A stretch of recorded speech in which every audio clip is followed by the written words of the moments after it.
예, 오늘 본문의 말씀은 어제에 이어서 선지자 엘리사를 생포하기 위해서 많은 군대가 에워싸고 있었던 장면이 연출되고 있었습니다. 14절 말씀을 보니까 왕이 이에 말과 병거와 많은 군사를 보내매 그들이 밤에 가서 그 성읍을 에워쌌더라, 이렇게 말씀하고 있습니다. 13절 말씀에 의하면 그가 도단에 있도다 라고 했습니다. 그러니까 도단이라고 하는 성읍에 있는데 밤에 갑자기 기습했습니다. 그리고 이제 선지자를 생포하려고 했었던 그런 상황이었습니다. 그런데 하나님의 사람이 아침에 일찍 나가보니까 많은 군사와 말과 병거가 주변을 에워싸고 있었습니다. 그 사원이 엘리사에게 가서 이야기를 합니다. 어떻게 하면 좋겠습니까? 우리가 어떻게 해야 됩니까? 라고 이런 너무 갑작스러운 일을 당하자 말문이 막힌 것 같습니다. 기가 막힌 거죠. 밤사이에 무슨 일이 벌어졌는가, 이렇게 말문이 막힐 정도로 내 주여 우리가 어찌하리이까, 이렇게 말했습니다. 그때 엘리사는 대답을 하는데 참으로 놀라운 대답을 합니다. 하나님의 사람의 사화는 적군만 보였나 봐요. 그러니까 저렇게 많은 사람들이 우리를 에워싸고 있는데 이제 우리 다 죽었습니다, 이런 이제 말을 하는데 그 말을 하기도 무서운 거죠. 그런데 오늘 그를 향하여서 엘리사는 뭐라고 얘기하냐면 두려워하지 말아라 라고 말합니다. 두려움은 사람에게 있어서 아무것도 할 수 없는 존재다 라고 하는 것으로 꼼짝 못하게 합니다. 두려움을 갖기 시작하면 아무것도 할 수 없는 시도조차도 하고 싶지 않은 그런 아주 낭망스러운, 낙심하게 하는 그런 것이 두려움입니다.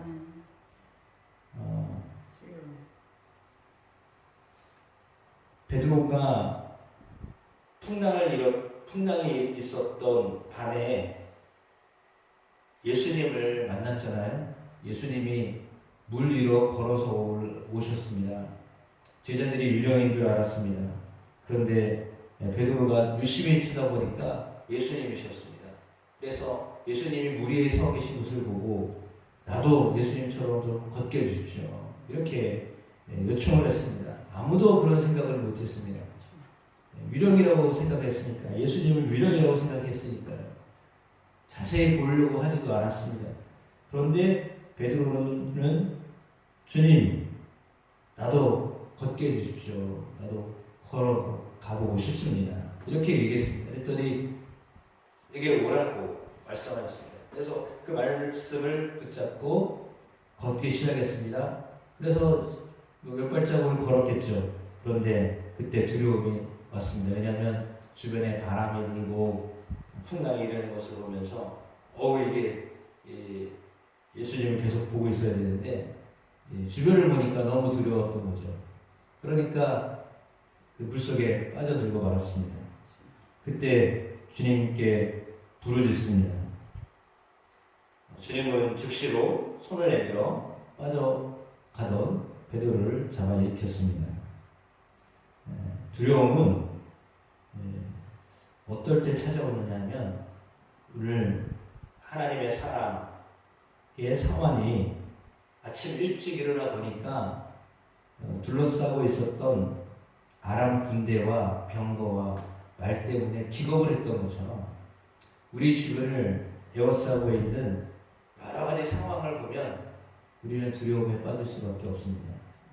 그런데 그걸 볼 것이 아니라 오늘 말씀에 나와 있는 것처럼 엘리사처럼 두려워하지 말아야 합니다. 왜냐하면 우리와 함께한 자가 그들보다 그들과 함께한 자보다 많으니라. 그러니까 하나님의 사람은 적군을 보고 두려워하는 것이 아니라 우리와 함께하는 하나님을 보는 겁니다. 하나님의 일을 보는 것입니다. 하나님이 지금 어떤 일을 하실 것인가를 믿는 것입니다. 어떤 상황에 놓여 있느냐가 중요하지 않고 어떤 상황에서도 여전히 하나님을 바라보고 있는 것이 중요합니다. 그러니까 어떤 상황에서도 주변 때문에 우리 환경 때문에 두려워하고 꼼짝 못하고 있다. 마치 얼음땡 옛날 어렸을 때 했잖아요. 여러분 아시는지 모르겠는데 어렸을 때 얼음땡이라고 하는 게임이 있어요. 술래가 잡으려고 그러면 그 순간에 얼음 하고 가만히 있어야 돼요. 그러면 그냥 얼음처럼 가만히 있어야 되거든요. 그러면 이제 숨어있는 도망간 다른 친구들이 와가지고 땡 하고 쳐줘야 돼요. 그러면 이제 얼음이 녹아요. 그래가지고 움직일 수가 있거든요. 그러니까 무서우면 그냥 얼음 이러면서 얼어버려야 돼요. 이제 우리가 살면서 두려우면 얼음처럼 싹 얼어버려요. 꼼짝 못해요. 아무것도 못해요. 손도 못 쉬어요. 죽을까봐. 이 게임하고는 전혀 다른 상황이죠. 우리의 상황은. 그러나 실제 상황도 역시 그렇습니다. 그냥 두려움이 들어오면 꼼짝 못하고 그냥 서 있게 돼 있어요. 낭망하게 돼 있어요. 그러나 그러지 말아야 됩니다. 왜냐하면 우리가 함께 하시는 하나님이요, 그 어떤 상황보다도 그것들을 통제하실 수 있는 주관자이시기 때문입니다. 그러니까 지금 가장 어려운 상황이죠. 그것도 하룻밤 사이에 갑자기 나타났던 현상입니다. 그때 하나님이 함께 하신다는 것을 그는 알았습니다. 왜냐하면 엘리사는 보고 있는데 사환은 못 보고 있거든요. 그러니까 하나님 앞에 기도합니다. 여호와여, 원하건대 그의 눈을 열어서 보게 하옵소서. 그의 눈을 열어서 보게 하옵소서. 같이 가야 될 사람이 얼음이 돼가지고 꼼짝도 못하고 지금 얼어가지고 이제 집 밖을 못 나갈 것 같으니까 지금 그를 향하여서 기도를 했습니다. 눈을 열어서 보게 해주십시오. 뭘 보라는 거예요? 하나님을 보라는 거죠. 하나님을 볼 수 있도록 도와주십시오. 하나님의 군대가 지금 우리를 둘러 진치고 있다는 것을 알게 해주십시오. 그 기도를 드렸습니다. 그랬더니 여호와께서 그 청년의 눈을 여시매 그가 보니 불말과 불병거가 산에 가득하여서 엘리사를 둘렀다. 이렇게 말하고 있습니다. 그러니까 하나님은 하나님의 사람을 이렇게 지켜주고 계십니다. 광야에 40년을 헤매던 이스라엘 같지만 헤매던 이스라엘이 아니라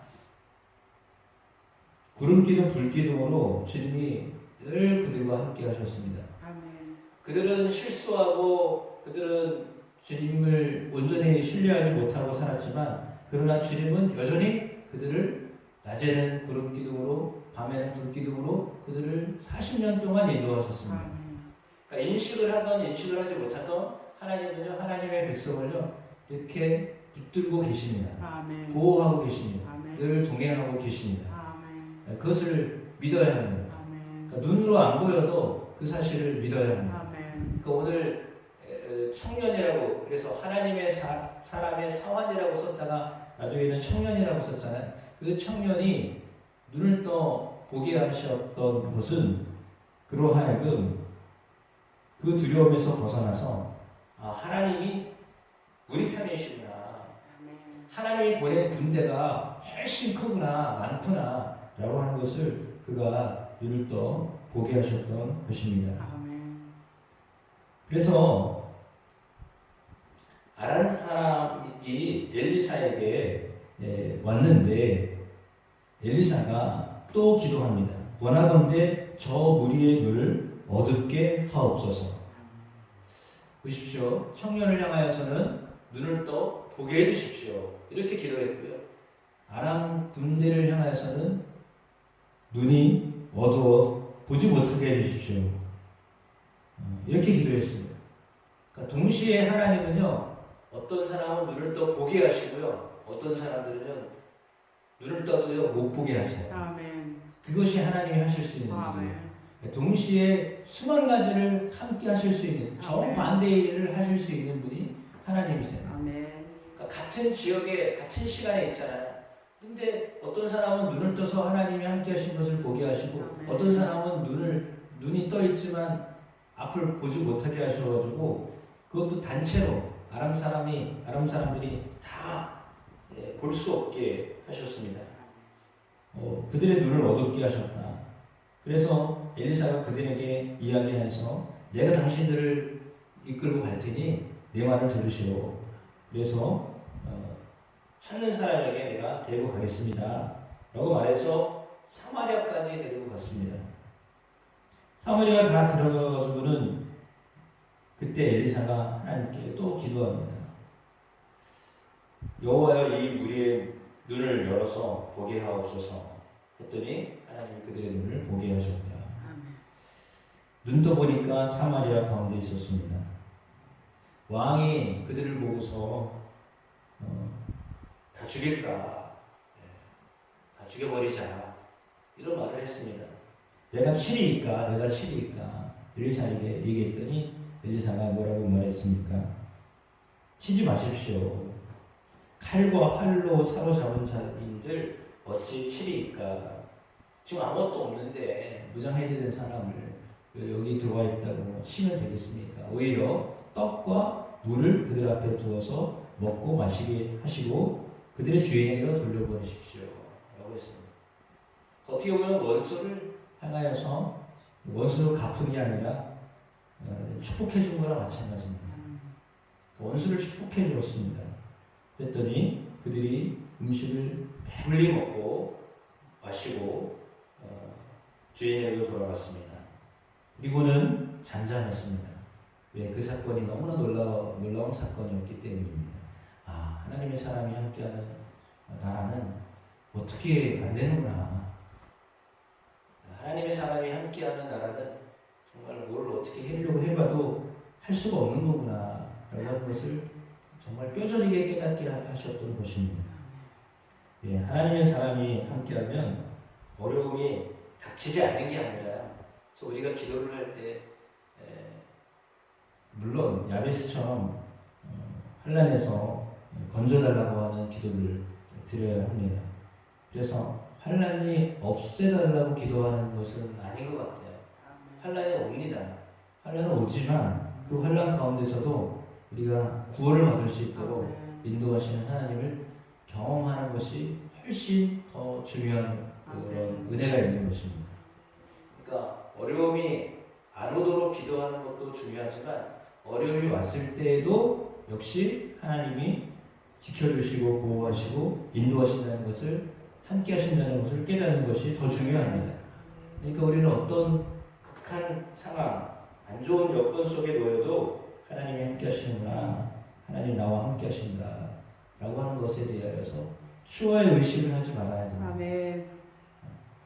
그 상황에도 여전히 하나님께 오늘 엘리사와 같이 기도하는, 담대히 하나님 앞에 기도하는, 간절한 마음으로 기도하는, 그렇다고 오늘 기도가 구구절절히 막 했던 기도가 아니잖아요.